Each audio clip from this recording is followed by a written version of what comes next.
Let us chant Omkara together 3 times. Om.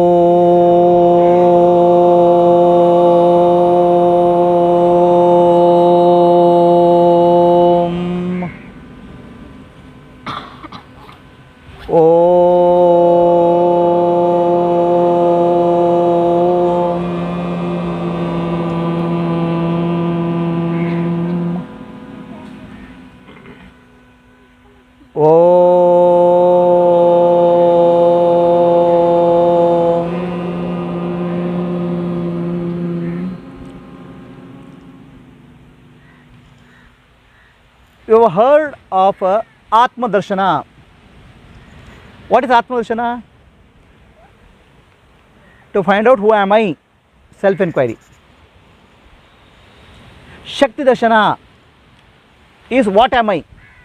The I, what I call as me, and the world, everything is energy, Shakti. That's called Shakti Darshana. Then comes the where am I? Where is my mind? Mind is floating everywhere. Mind has to go back to Atma. Mind and Atma has to become one reality. That's called Advaita Darshana or Satya Darshana. Who am I? What am I? Where am I? Then one more Darshana is there. Bharata Darshana. So you know what is Bharata Darshana? Bha means light. Light of the self. Rata means those who enjoy the light of the self.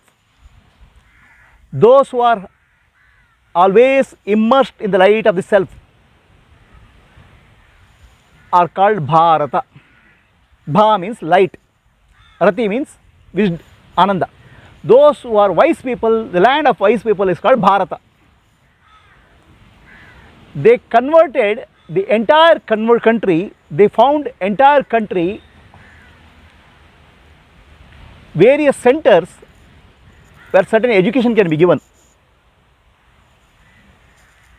The entire country became spiritual education. The entire Bharata is holy land, the spiritual center of the world. So many holy places or centers they identified, the rishis. These centers became centers of pilgrimage. The going to various places in India is actually a spiritual journey itself. Yesterday we visited Nityananda Ashram, Baba Nityananda Ashram. Baba, then we are visited Ananda Ashram. Baba Nityananda Ashram is a center for teaching the spiritual energy called Kundalini. Sri Ramanashrama visited. Ramanashrama is about a center for inquiry into spiritual inquiry. Who am I? So if you say Ramanashrama is Atma Darshana, Nityananda Ashrama is about Shakti Darshana. Okay? Ramanashrama is about Atma Darshana. Who am I? Nityananda Ashrama is Shakti Darshana. The Kundalini Yoga Visheshata, speciality is Kundalini is the energy which will awaken and purify.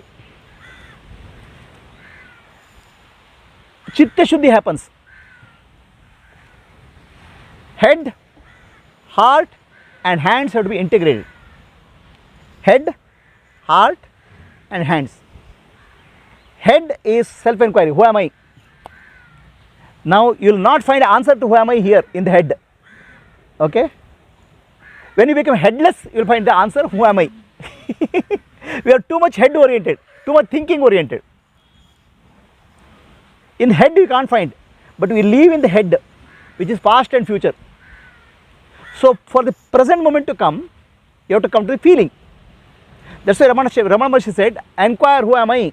So we will inquire who am I, who am I, who am I, who am I, who am I, who am I, who am I, who am I, who am I, we will inquire. And we will not find answer in the head, because head means thinking. Thinking involves the data. It's like computer cannot operate without a data. If you format the data, the computer cannot operate because computer operates with the data. Our intellect operates on the data. Data is always past and data is always in future. Okay. In the past and future you can't find I. Can you find I in the past and future? I is always found in the present now. One who is enquiring who am I cannot be found in the computer called brain. One who is seeking that enquiry who am I is real you. One who is asking the question is you. You cannot find who I in the head, because head is always about memory, about the data, right? So now from head you have to go to heart.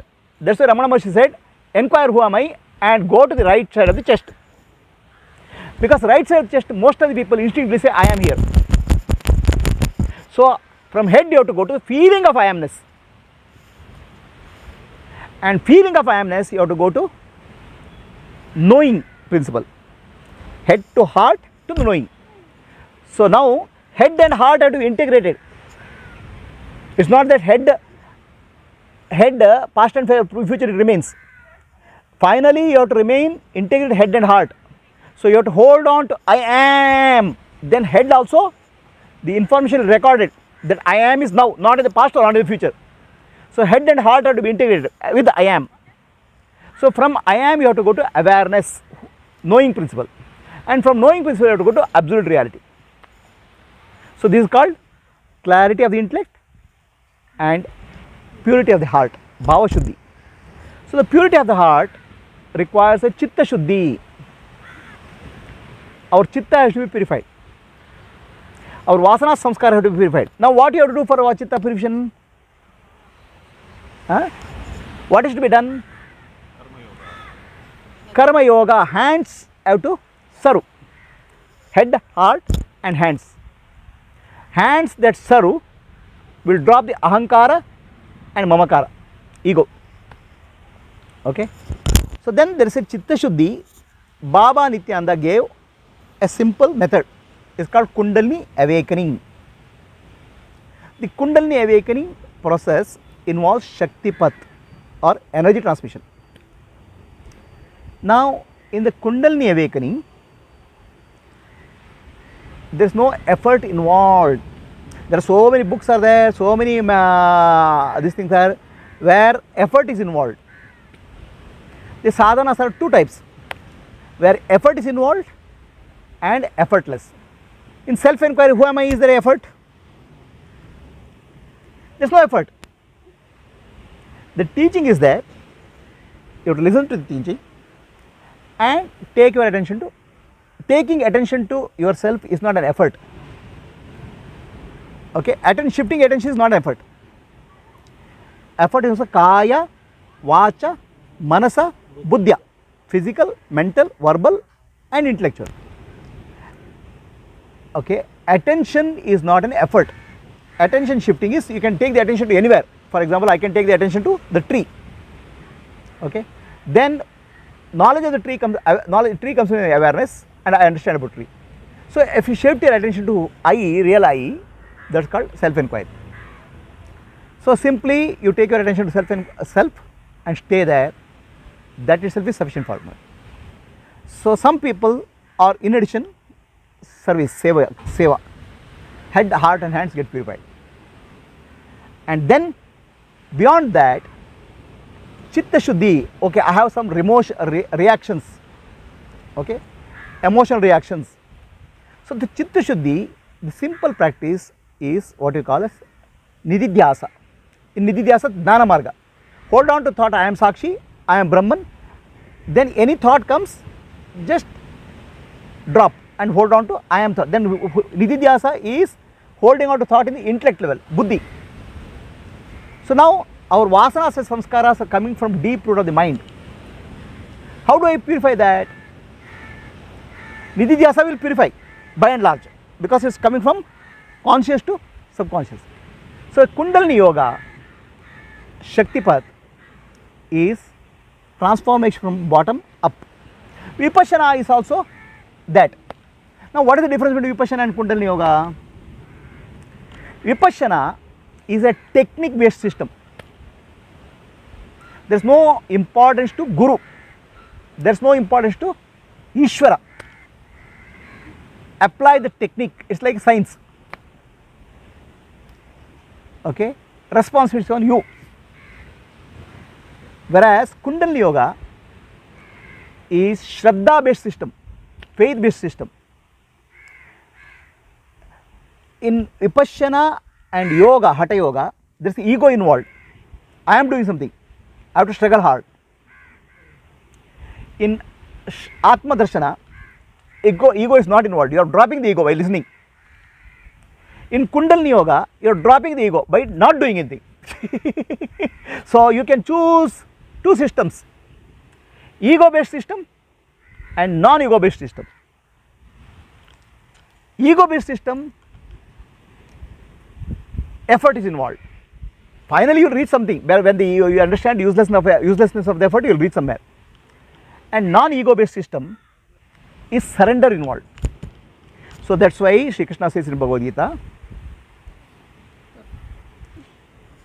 Tadvidhi pranipatena pariprashnena parisevaya upadekshyanti te dhanam dhanina tatvashinaha. So you surrender to a guru who is Dhnani. Then you have no role to play. Surrender is the role. Okay, and you give it dhnana over. So Kundalini Yoga is a surrender based system. So we have in general two types of systems in India, ego based system and surrender based system. What is Hatha Yoga? Hatha Yoga is pakka ego based system. I have to master this asana, so I'll do this, pakka ego based system. And there is a surrender based system. Whom does the ego based system suit? In ego based system, there is nothing higher than me, I will achieve something. Okay, God, Guru is not important, I will find my own self, my own effort, it's okay. So finally somewhere ego gets dropped in that intense effort. It's called ego based system. Surrender based system, you have understood already. Okay, surrender, there is no ego effort involved, effortless. So what is Kundalini Yoga? Kundalini Yoga is our energy is always going down into lower chakras and outer in the world. That energy gets reversed and start upward flowing. It's like the law of nature is water falls from top to bottom, gravity, but the water doesn't go from bottom to up. So the energy gets reversed with the grace of the master Sadguru. It's called Shaktipat. Once the energy gets reversed, the energy starts moving upwards, the reverses in the spinal cord. Vasanas and samskaras will dissolve. So all what you have to do, you don't have to do anything, just surrender. If you are doing something, it becomes yoga based system, ego based system. So you have to learn surrender. Surrender means what? What is surrender here? Understand the whole universe is run by Shakti, divine energy, vibration. That's intelligent energy. Everything in the cosmos is intelligent energy. It knows from macrocosm to microcosm, atoms and galaxies to molecules, and your entire body functioning, mind functioning is the cosmic energy. Your heartbeat, breathing, spinal cord, blood flow, everything is nothing but the divine energy. So you don't have to educate divine energy. There is no education required. Okay, you have to just accept that the universal energy knows what is to be done. So far universal energy was taking you downwards. Now once the energy starts reversing, it will take you upwards. What it does you don't know, just stay and watch. That's all is required. Take your attention to Atma or Sahasrara and just stay there. See the vibration. Gradually you understand the whole body's vibration and whole universe is vibration, Shakti. So you understand the universe at the vibration level, not at the physical level. Energy is always in the present moment. So you start living in the present moment. Then if you have a craving, I want this, I want that, then you are going to ego based system. Then ego-based system also has a solution. You go bed, do some ego-based system, very hard. Some type of yoga where a lot of ego is involved, okay, or some type of upasana. So I want this, I want that, okay. That's called kamya karma. So kamya karma puja. If you want this, you do this deity puja. If you want this, do this deity puja. So then, but you have to be precise there, accurate there. Deity puja has to be done in a very proper way, okay. So ego-based and nishkama karma is dropping the ego. Service is dropping the ego. So there, whatever you do with the pure heart will be accepted. In kamya karma, you have to be precise. Any mistakes will not be tolerated. Kamya karma is like more like a business. I will do this and give me this. In business, you don't accept any error. Right? Nishkama karma is I am doing for purification. So there is no failure, there is no heartbreak. Just accept whatever it comes. Are we clear? So this is Kundalini Yoga, guys. When energy rises to Sahasrara, it starts purifying. Now what is purifying? Is it purifying today? Is it purifying tomorrow? That energy knows, Shakti knows, you just surrender. If you are thinking, we read a lot of Kundalini book, then we will say, my Muladhara chakra has to be cleared, my Adna chakra has to be cleared. All those things are yoga based system. In pure Kundalini Yoga Shakti Path, just surrender. Whatever purification required, wherever it is required, but your job is not to get involved in the ego. Your job is to be witness the energy movement within your body and energy movement in the universe. Right? So now our rishis created so many centers, spiritual centers all over India. The centers are typically one type of centers are where rishis lived, saints lived, like Ramana Maharshi, okay, like Baba Nityananda. So these are the centers which inspire seekers. What I have to do in life. Okay. So it's always better to go to a place where a living saint is there, Gnani is there. So that is the highest preference, because that's where wisdom we can acquire directly. So then second preference is where Gnani lived earlier. You know, Ramana Maharshi lived earlier there. Okay, Amma is living here. Okay, go to a place where saints lived. So then what will happen? That place will be vibrant with some energy which is guiding you. So now energy don't start visualizing.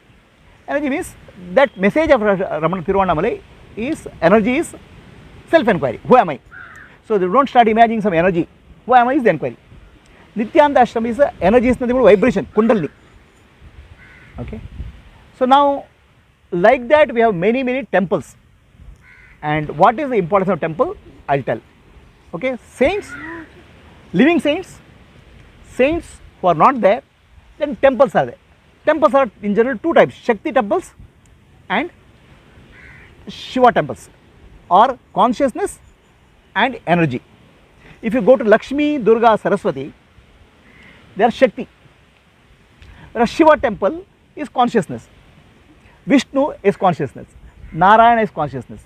There are two types, Narayana, Shiva or Shakti. Brahmaji there is no temple. So temples of consciousness and temples for energy. Consciousness. No, Shiva. No, Hanuman is Bhakta, devotion, Bhakti, devotion. Does it come under Shiva or Shakti? No, it comes under a saint. Hanuman is considered as Santa, saint, Bhakti. Okay, so Hanuman temple we go to learn Bhakti and service, Karma Yoga. Okay, so now what is the importance of, and any temple you go, consciousness temple, we have Shakti also. Narayana temple we have Lakshmi also. Okay, Rama temple will have Sita also. It's not that temple is exclusively for, but temple will be famous for consciousness or energy. So like for example, Dwadasha Shakti Pitas are there. 18 Shakti Pitas are there. They are energy centers. Whereas there are this thing, Jyotirlinga. Dwadasha Jyotirlinga. They are more of a consciousness centers. Okay, the consciousness centers in general is for moving towards more and more liberation. Mukti. Shakti temples are more and more for getting energized for our life, success in our life, or service. Okay, is that clear? Anybody has a question? So, Mata Amna is bhakti, devotion. Okay, and we went to Ramdas, this thing, Anandashram. Anandashram is more for devotion, bhakti. Nityananda Ashram is more for Kundalini. Okay, so in that way, Bharata, Chitta Shuddhi, Bharata is a holy pilgrimage. It's called Bharata Darshana. Okay, each place has a message to convey. Each place a spiritual teaching. So we are born in Bharata, holy land, the greatest land in the universe. Right? Our rivers tell a story. Ganga, Yamuna, Nar, Saraswati. Our cities tell a story. So what is the story told by Ganga, Yamuna river and cities? I'll tell. So can you stop this? Huh?